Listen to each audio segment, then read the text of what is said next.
आप सभी को नमस्कार। पहला आप सभी का स्वागत है जीके सरकारी में। मैं खिमेश कुणाई। आज यहाँ पर हम अध्ययन करने वाले हैं भारत की जो नदी प्रणाली है उसका हम अध्ययन करेंगे। तो क्लास 2 है भारत के भूगोल की। इससे पहले हम लोगों ने एक सामान्य जानकारी देखी थी भारत के बारे में। तो भारत की जो एक सामान्य जानकारी थी हमने उसका एक अध्ययन किया था। तो वहाँ से भी क्वेश्चन कई बार बनते हैं, भले ही आपको लगता है कि आसान क्वेश्चन है लेकिन वो भी कई बार हमको फंसा जाते हैं। तो आज जो है भारत की जो नदी प्रणाली है, जो भारत की अपवाह प्रणाली है, इसको हम लोग देखने वाले हैं। और भारत में मुख्य रूप से आपके तीन क्या है नदी तंत्र हैं। मुख्य तीन नदी तंत्र हैं भारत में। तो इनका हम पहले अध्ययन करेंगे। इसमें आपका एक हो गया गंगा का, उससे पहले एक हो गया आपका सिंधु का, और जो तीसरा है वो हो गया ब्रह्मपुत्र का। तो ये इसमें क्या है, तीन मुख्य नदी तंत्र हैं, इनका अध्ययन करेंगे और जानेंगे कि इसमें कौन सी नदी आपकी हिमालय पार की है। हिमालय पार यानी कि ट्रांस हिमालय की बात चल रही है। कौन सी नदी हिमालय की नदी है वो हम लोग जानेंगे, उस आधार पर हम यहाँ पढ़ते हुए चलेंगे। और बाद में जो हमारा अगला वीडियो रहेगा वो रहेगा इसमें प्रायद्वीपीय भारत की नदियाँ। तो प्रायद्वीपीय भारत की जो नदियाँ हैं उसको भी हम लोग जो यहाँ पर दो वर्गों में बांट के चलेंगे। एक तो जो अरब सागर में गिरेंगी, अरब सागर में गिरने वाली। तो दूसरा हम लोग पढ़ेंगे इसमें बंगाल की खाड़ी में गिरने वाली नदियों को, बंगाल की खाड़ी में गिरने वाली नदियां। तो इस तरीके से हम लोग जो एक भारत की पूरी अपवाह प्रणाली है उसको हम देखते हुए चलेंगे। साथ ही साथ जो आपकी परियोजनाएं हैं कि कौन सी परियोजनाएं किस नदी पर है उनको भी इन नदियों के साथ ही हम लोग पढ़ते हुए चलेंगे। कि इससे हमें एक साथ पढ़ने से एक तो आप लोग बच जाएंगे कि एक साथ आपको नदी जो परियोजना नहीं पढ़नी पड़ेंगी, कि थोड़ा थोड़ा करके हम लोग इनको पढ़ते हुए चलेंगे। तो मुख्य तीन नदी तंत्र सिंधु, गंगा, ब्रह्मपुत्र, और इनमें भी जानेंगे कि कौन सी हिमालय पार की, जैसे आपका सिंधु हो गया, सतलज हो गई, ब्रह्मपुत्र होगी, हिमालय पार की नदियाँ, ट्रांस हिमालय की नदियाँ हैं। जो हिमालय की नदी गंगा, आपकी यमुना हो गई। और इसके साथ साथ जो प्रायद्वीपीय भारत की नदियां रहेंगी, तो ये जो नदियां हैं प्रायद्वीपीय भारत की, ये 12 मासा नहीं होती, यानी कि 12 महीने नहीं बहती हैं। बरसात के समय ही ये नदियां बहती हैं। लेकिन जो हिमालय की नदियां हैं ये 12 मासा होती हैं। और जो प्रायद्वीपीय भारत है यहाँ पर भी जो एक अरब सागर में गिरेंगी, एक बंगाल की खाड़ी में गिरेगी, उनको भी हम देखते हुए चलेंगे। और साथ साथ जो उन पर जलप्रपात बने हुए हैं उन जलप्रपातों को भी हम लोग देखते हुए चलेंगे। और कौन सी नदी कहाँ से निकल रही है वो सब हम देखते हुए चलेंगे। तो चलिए शुरू करते हैं। भारत की अपवाह प्रणाली क्लास 2 है आज आपकी ये। सबसे पहले हम यहाँ पर देखेंगे आज सिंधु नदी तंत्र के बारे में। तो पहला हमारा रहने वाला है सिंधु नदी तंत्र। सिंधु नदी तंत्र, इसका हम लोगों ने अध्ययन करना है। कौन सी परियोजनाएं सिंधु नदी तंत्र की नदियों पर आपकी हैं उनको हम देखते हुए चलेंगे। तो इस सिंधु जो नदी तंत्र है, तो इसकी मुख्य नदी है वो आपकी कौन सी है, सिंधु है। कौन सी है, सिंधु है। और इसके साथ साथ जो झेलम, चिनाब और आपका रावी, ब्यास, सतलज, तो ये जो है सिंधु के बाएं तट पर आकर मिलने वाली नदियां हैं। किस पर, बाएं तट पर आकर नदियां जाकर मिलती हैं इसके सिंधु में। ये तो बाएं तट पर मिलती हैं। और सिंधु जो नदी तंत्र है इसकी तो दो नदियां हैं, इसकी मानसरोवर के पास से निकलती तिब्बत से। तो जो सिंधु नदी तंत्र है इसकी तो दो नदियां हैं आपकी, वो कौन सी है, हिमालय पार की हैं। हिमालय पार की नदियां हैं। कौन कौन सी, एक तो खुद सिंधु हो गई, दूसरी आपकी होगी सतलज। कौन सी, सतलज। तो इसकी जो दो नदियां हैं ये आपकी मानसरोवर तिब्बत से निकलती हैं।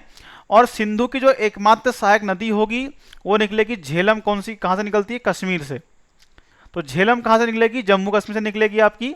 तो ये जो 5 सहायक नदियां हैं सिंधु की, झेलम, चिनाब, रावी, ब्यास, सतलज, इनको क्या कहा जाता है, आपका पंच नद कहा जाता है। और ये पांचों कहां बहती हैं आपकी, पंजाब में बहती हैं पांचों नदियां। और पाकिस्तान में जगह है मिठानकोट। कहां पर, मिठानकोट में सिंधु के बाएं तट पर, बाएं तट पर क्या करती हैं, अपना जल गिराती हैं। इनको हम देखते चलेंगे। तो मुख्य नदी सिंधु हो गई। और इस सिंधु नदी तंत्र की जो दो नदियां हैं ये तिब्बत के मानसरोवर के पास से निकलती हैं। और एक नदी जो झेलम है ये आपकी जम्मू कश्मीर से निकलती है, और इन पांचों नदियों को पंचनद कहा जाता है जो पंजाब में बहती हैं। और पाकिस्तान के मिठानकोट में, कहां पर आपका मिठानकोट में सिंधु के बाएं तट पर अपना जल गिराती हैं। चलिए देखते हैं इसमें हम लोग मैप के माध्यम से। तो यह है आपकी मेन नदी सिंधु। इस सिंधु नदी की मुख्य नदी कौन सी है आपकी? सिंधु है, खुद सिंधु हो गई, जो बोखरचू या बोरबरचू हिमनद, तो इसको कहीं आप बोखरचू पढ़ेंगे, कहीं इसको आप बोरबरचू हिमनद पढ़ेंगे इसको, ठीक है। तो मानसरोवर झील के निकट से ही ये निकल के आती है। और इसके बाद इसमें झेलम हो गई, फिर चेनाब, फिर रावी, फिर ब्यास, फिर आपकी सतलज।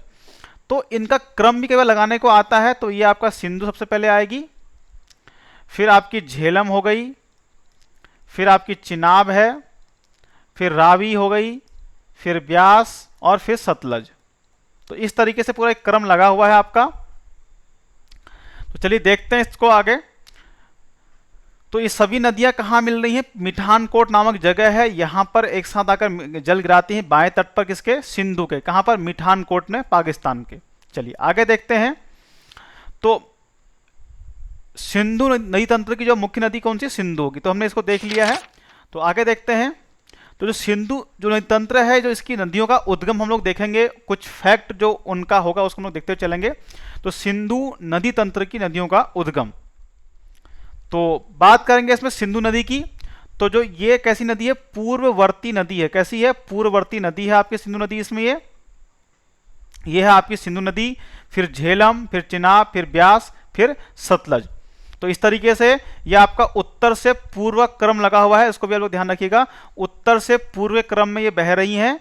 तो इस तरीके से क्रम कभी कभार पेपर में क्या होता है, लगाने को आ जाता है। इसमें आपका सिंधु, फिर आपका झेलम हो गई, फिर आपकी चिनाब, फिर ब्यास और फिर आपकी सतलज। तो इस तरीके से आपको इनको ध्यान रखना है। और प्रवाह की जो मानसरोवर जो झील है उसके निकट आपका जो बोखरचू ग्लेशियर है, तो उससे निकल के आती है, और पहले उत्तर पश्चिम फिर दक्षिण पश्चिम की ओर इस मोड़ से घूम के आती है। इस तरीके से आपका ये पहले उत्तर पश्चिम को बह रही है इस तरीके से, फिर तीव्र मोड़ से दक्षिण पश्चिम को मुड़ जाती है। तो दमचोक के पास भारत में प्रवेश करती है। तो जगह है आपकी दमचोक। तो इसको यहां से प्रवेश करते हुए भारत में, तो इसको देखते हैं मैप में हम लोग दमचोक को आपका। तो ये है आपका दमचोक, यहां पर से भारत में प्रवेश करती है। दमचोक ये जगह है, तो यहां से भारत में प्रवेश करती है कौन सी? सिंधु नदी।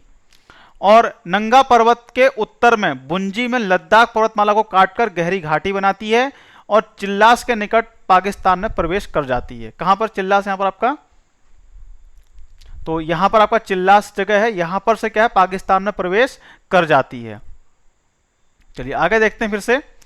तो पंचनद पंजाब की 5 नदियों को संदर्भित करता है, बता दिया मैंने आपको। और सिंधु की सहायक नदियां हैं झेलम, चिनाब, रावी। तो चिनाब का यहां पर छूट गया आपका रावी। तो रावी, ब्यास और सतलुज। तो ये उत्तर से पूर्व क्रम इनका लगा हुआ है, आप इसको भी ध्यान रखिएगा। तो सिंधु, तो उद्गम आपका हो गया बोखरचू ग्लेशियर, तिब्बत, चीन। अंतिम बिंदु कहाँ है इसका? अरब सागर। तो ये अरब सागर में गिर जाती है अंतिम बिंदु इसका। लंबाई लगभग इसकी कितनी है? 2880 किलोमीटर। और ब्रह्मपुत्र के बाद भारत में बहने वाली दूसरी सबसे बड़ी नदी है ये, कौन सी? सिंधु। और जम्मू कश्मीर में लद्दाख व जास्कर श्रेणी के मध्य बहती है, भी आपको ध्यान रखना है। लद्दाख और जास्कर श्रेणी के मध्य से होकर बहती है आपकी कौन सी? सिंधु नदी। और जो लेह है वो आपका सिंधु नदी किनारे ही स्थित है आपका, यह भी आपको ध्यान रखना है। इसके साथ साथ आपका जो गिलगित हो गया, श्योक आपका, इसमें स्वात, काबुल जो इसकी सहायक नदियां हैं आपकी, तोची हो गया, गोमल हो गया। तो ये सब क्या है? इसकी सहायक नदियां हैं सिंधु की। तो गिलगित, श्योक, स्वात, कुन्नर, काबुल, कुर्रम, तोची, गोमल, झोब। तो ये इसकी सहायक नदियां हैं किसकी? सिंधु की। ये भी आपको ध्यान रखनी है। अब बात करेंगे सतलज की, जो इसकी मुख्य सहायक नदी कौन सी? सतलज है। तो इसका उद्गम कहां से होता है? मानसरोवर के समीप राकसताल से आपकी ये निकलकर आती है। और जो इसका अंतिम बिंदु है ये मिठानकोट। तो तो जो मिठानकोट है पाकिस्तान में है, वहां पर मिल जाती है किससे? सिंधु से मिल जाती है। किससे? सिंधु से मिल जाएगी मिठानकोट में। और जो इसका लंबाई लगभग कितनी है? 1500 किलोमीटर की इसकी लंबाई है सतलज की। और इसका जो प्राचीन नाम है वो क्या है? सतुद्री। तो प्राचीन ग्रंथों में तो इसका नाम बताया गया, सतुद्री बताया गया है। और सिपकिला दर्रे से भारत में प्रवेश करती है। सिपकिला दर्रे से भारत में प्रवेश करेगी। कहां पर है आपका ये सिपकिला दर्रा? ये आपका हिमाचल प्रदेश में स्थित है आपका। तो राजस्थान से निकलती है, 1500 किलोमीटर इसकी लंबाई है। और पाकिस्तान के मिठानकोट में सिंधु में मिल जाती है बाएं तट पर। प्राचीन ग्रंथों में सतुद्री कहा गया है। और भारत में सिपकिला दर्रे से प्रवेश करती है। और जो सिपकिला दर्रा कहां पर है? हिमाचल में। और सतलज की 4 सहायक नदियां हैं जो आगे जो हम लोग पढ़ेंगे, झेलम, चिनाब, रावी और ब्यास, इसी की सहायक नदी हैं। और सतलज के माध्यम से वह भी मिठानकोट में किससे मिल जाती है? सिंधु से मिल जाती है। अब देखेंगे झेलम को। तो उद्गम इसका होता है वेरिनाग के समीप शेषनाग झील से। किससे होता है? शेषनाग झील से इसका उद्गम होता है। और झांग मेधियाना की जगह है पाकिस्तान में, तो वहीं पर उसमें मिल जाती है झेलम। किसमें? सतलज में मिल जाती है, झांग मेधियाना में। और 725 किलोमीटर की इसकी लंबाई है। और जो प्राचीन ग्रंथों में इसका जो नाम दिया गया है, बेतस्ता नाम दिया गया है। और भारत पाकिस्तान की सीमा पर बहती है। और किशनगंगा जो नदी है वो इसकी सहायक नदी है। किशनगंगा सहायक नदी है किसकी? झेलम की। और सिंधु की एकमात्र सहायक नदी है जो जम्मू कश्मीर से निकलती है आपकी ये। और वेरीनाग के समीप जो शेषनाग झील है वहां से निकलती है। और झांग मेधियाना में जाकर सतलज में मिल जाती है आपकी। और प्राचीन ग्रंथों में इसको बेतस्ता कहा गया है। किशनगंगा इसकी सहायक नदी है। तो इतना को समझ में आ गया होगा। फिर देखते हैं चिनाब को। तो उद्गम जो इसका होता है, बारा लाचा दर्रा है आपका कहां? हिमाचल प्रदेश। तो बड़ा लाचा दर्रे जो हिमाचल प्रदेश से वहां से निकल के आती है आपकी ये। कहां पर है आपका ये? हिमाचल प्रदेश में स्थित है आपका बड़ा लाचा दर्रा। और वहीं से निकलती है आपकी ये। और लगभग लंबाई इसकी कितनी? 960 किलोमीटर इसकी लंबाई है। और प्राचीन ग्रंथों में इसको अस्किनी कहा गया। क्या कहा गया है? अस्किनी के नाम से इसको वर्णित किया गया है प्राचीन ग्रंथों में। और महाभारत में इसका एक नाम बताया गया है, चंद्रभागा। 2 नाम है इसके, एक अस्किनी और एक चंद्रभागा के नाम से जानते हैं। बड़ा लाचा दर्रे हिमाचल प्रदेश से निकलती है आपकी चिनाब नदी। अगली है रावी। तो रावी का जो उद्गम होता है ये रोहतांग दर्रे से होता है। कहां से होता है? रोहतांग दर्रे से होता है। और ये भी कहां आपका? हिमाचल प्रदेश में आपका स्थित है आपका ये। और अहमदपुर पाकिस्तान में जाकर मिल जाती किससे? सतलज से। और लगभग 720 किलोमीटर की इसकी लंबाई है। कितनी? 720। प्राचीन नाम क्या है इसका? परुषणी इसका प्राचीन नाम है। और अन्य नाम इसका इरावती मिलता है हमको। क्या मिलता है? इरावती इसका अन्य नाम हो गया। और इसी पर पंजाब में आपका थीन बांध या रणजीत सागर बांध बनाया गया है। कौन सा? थीन बांध या फिर इसको हम बोलते हैं रणजीत सागर बांध। पंजाब में आपका ये है। कहां पर है?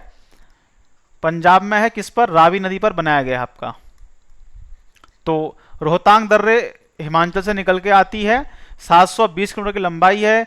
परुषणी, इरावती इसके अन्य नाम हैं। और पंजाब में इस पर रणजीत सागर या थीन बांध बनाया गया है। अगली है आपकी ब्यास नदी। तो यह भी आपकी रोहतांग से निकल के आती है। तो रोहतांग दर्रे से निकल के आती है कौन सी? ब्यास। तो वहीं पर आपका क्या है? एक ब्यास कुंड है आपका। कौन सा? ब्यास कुंड है, वहां से निकलती है। और कपूरथला के निकट हरी के बैराज में इसका मिल जाती है आपकी। कपूरथला के निकट पंजाब में क्या है? हरी के बैराज बनाया गया है इस पर। हरी के बैराज आपका ब्यास नदी पर ही है, वहां ये मिल जाती है। और सतलज की सहायक नदी है भी। और सिंधु की एकमात्र नदी जो पाकिस्तान नहीं जाती। इसका पानी इंदिरा गांधी जो नहर है उसके माध्यम से राजस्थान और जगह चला जाता है आपका। और पौराणिक ग्रंथों में इसका जो नाम मिलता है हमको बिपाशा मिलता है। क्या मिलता है? बिपाशा मिलता है। और रावी, ब्यास, रावी और ब्यास दोनों का उद्गम कहां से होता है? रोहतांग दर्रे से होता है। तो रोहतांग दर्रे के पास में ब्यास कुंड है, वहां से निकलती है। और हरी के बैराज में ये समा जाती है। वहीं पर कहां? पंजाब में। सतलज की सहायक है और पाकिस्तान नहीं जाती है। और प्राचीन नाम से क्या है? बिपाशा मिलता है हमको। चलिए आगे देखते हैं। सिंधु जल समझौता। तो ये कुछ प्रमुख नदियां थी सिंधु नदी तंत्र की। तो सिंधु जल समझौता आपका होता है 1960 में होता है आपका ये। और तो कुल 6 नदियां हैं, तो 5 आपकी जो सिंधु की सहायक और एक हो सिंधु। तो 3 नदियां जिनमें सिंधु, झेलम और चिनाब है आपकी, कौन सी है? एक तो आपकी सिंधु हो गई, चिनाब हो गई और आपकी झेलम हो गई। तो इनका जो 80% पानी है इसका प्रयोग करता है पाकिस्तान, और इनका जो 20% पानी है इसका प्रयोग करता है कौन? भारत। तो इतना को समझ में आ गया होगा। बाकी जो 3 बची आपकी, एक सतलज, ब्यास, रावी, तो उसका जो 80% पानी है उसका प्रयोग करता है भारत, और लगभग 20% पानी उसका यूज करेगा कौन? पाकिस्तान। तो इस तरीके से बांटा गया है नदियों को। तो सिंधु जल समझौता होता है आपका विश्व बैंक के सहयोग से यह समझौता किया गया था। तो इतना आपको समझ में आ गया सिंधु जल समझौते के बारे में। तो कुछ जो इस पर आपके परियोजनाएं बनाई गई, जिनमें आपका भाखड़ा नागल प्रोजेक्ट है आपका ये, तो सतलज नदी पर बनाया गया है ये आपका भाखड़ा नागल बांध। दूसरा है इंदिरा गांधी नहर, तो ये राजस्थान में जाती है पूरी आपका। और हरी के बैराज, तो हरी के बैराज है आपका ब्यास नदी पर। तो जैसलमेर और जो बाड़मेर है तो वहाँ ये पानी जाता है इसका, इंदिरा गांधी जो हरी के बैराज से जो ब्यास नदी है पूरी आपकी, उसका पानी कहाँ जाता है? राजस्थान के कहाँ? जैसलमेर में और बाड़मेर में। अगला है पोंग डैम, पोंग बांध है आपका, तो ये भी किस पर है? ब्यास पर है आपका, ब्यास पर है। इसको महाराणा प्रताप सागर भी बोलते हैं। दूसरा है आपका चमेरा बांध, कौन सा? चमेरा प्रोजेक्ट, तो ये रावी पर है, हिमाचल प्रदेश में चमेरा प्रोजेक्ट। और थीन बांध आपका रावी नदी पर बनाया गया है, और इसको हम रणजीत सागर बांध भी बोलते हैं। नाफ्ता झाकरी प्रोजेक्ट ये हिमाचल में है आपका, सतलज नदी पर। दूसरा है सलाल, तो ये चिनाब पर है, जम्मू कश्मीर में। बगलाहार जो आपका है ये आपका जम्मू में है, चिनाब पर ही। तो बगलाहार, सलाल आपके दोनों चिनाब पर, कहां पर? जम्मू में। नाफ्ता झाकरी आपका सतलज नदी पर, हिमाचल में। थीन प्रोजेक्ट आपका रावी पर, पंजाब में। चमेरा बांध आपका ये हिमाचल में, रावी पर। जो पोंग प्रोजेक्ट है ये आपका ब्यास नदी पर है। पोंग डैम आपका ये भी हिमाचल में है, इसको महाराणा प्रताप सागर नाम से हम लोग जानते हैं। इंदिरा गांधी प्रोजेक्ट, इसी को हम लोग जानते हैं राजस्थान कैनाल या फिर इंदिरा गांधी नहर। तो ये हरी के बैराज से निकली है, और ये राजस्थान के जो जैसलमेर, बाड़मेर जो सूखे इलाके हैं वहां ये पानी लेके जाती है। और भाखड़ा नागल प्रोजेक्ट है आपका सतलज पर आपका, और इसी पर आपका जो डैम है इसका, जो जहां पानी इकट्ठा किया जाता है उसको बोलते हैं गोविंद सागर। क्या कहते हैं उसको हम लोग? गोविंद सागर के नाम से हम लोग जानते हैं। दुलहस्ती परियोजना है आपकी, तो ये चिनाब पर, जम्मू कश्मीर में हो गई। तो 3 इसमें हमको पता चल गई, सलाल, बगलाहार, दुलहस्ती, ये तीनों चिनाब पर, जम्मू कश्मीर में। फिर आपकी तुलबुल परियोजना, तो ये जम्मू कश्मीर में है आपका, झेलम पर। किसमें? झेलम पर है। और इसी पर क्या है आपकी, जो बुलर झील है इसी पर है आपकी। फिर है आपकी उरी प्रोजेक्ट, तो उरी प्रोजेक्ट आपका झेलम पर है, कहां? जम्मू कश्मीर में। और पानदोह प्रोजेक्ट आपका ये ब्यास पर है। तो पानदोह प्रोजेक्ट है ये भी आपका किस पर है? ब्यास नदी पर ही है। तो ये कुछ परियोजनाएं थी। तो ये कुछ नदियां हैं, इनका उद्गम स्थान है आपका, इनको आप देख लीजिएगा एक बार। तो झेलम, चिनाब, रावी, ब्यास मैंने आपको बता दिया है इसके बारे में। और वीडियो को आप लाइक, शेयर और सब्सक्राइब जरूर करें। और साथ जो लेटेस्ट अपडेट पाने के लिए हमारे फेसबुक पेज को फॉलो कीजिएगा। और हम लोग यहाँ पर इंस्टाग्राम पर रील्स और शॉर्ट के माध्यम से डेली क्विज कराते हैं यहाँ पर। तो सभी सब्जेक्ट हम लोग क्विज कराते हैं, तो आप जो इंस्टाग्राम है इसको फॉलो कीजिएगा। और इसकी पीडीएफ के लिए आप टेलीग्राम चैनल को ज्वाइन कर लीजिए। साथ साथ जो हमारा व्हाट्सएप ग्रुप है उसको भी आप लोग ज्वाइन कर लीजिएगा। और साथ ही साथ इसको टेक्स्ट फॉर्मेट में पढ़ने के लिए, किसमें? टेक्स्ट फॉर्मेट में पढ़ने के लिए जो हमारी वेबसाइट है www.gksarkari.com, तो इस यहाँ पर आप रेगुलर विजिट करते रहिएगा। इसी के साथ साथ आप हमको ट्विटर पर फॉलो कर सकते हैं, और वीडियो को अधिक से अधिक लोगों तक आप लोग शेयर कीजिएगा, जिससे जो है जो कोचिंग ऑफर नहीं कर पाते हैं या फिर जो आर्थिक रूप से जो कमजोर हैं, यानी कि जो नहीं कर सकते हैं कोचिंग, उन तक इस वीडियो को अधिक तक पहुंचाइएगा। या फिर जो प्राइवेट जॉब के माध्यम के साथ साथ तैयारी कर रहे हैं उन तक भी इस वीडियो को अधिक से अधिक पहुंचाइएगा। तो चलिए मिलते हैं अगली वीडियो में, तब तक के लिए धन्यवाद।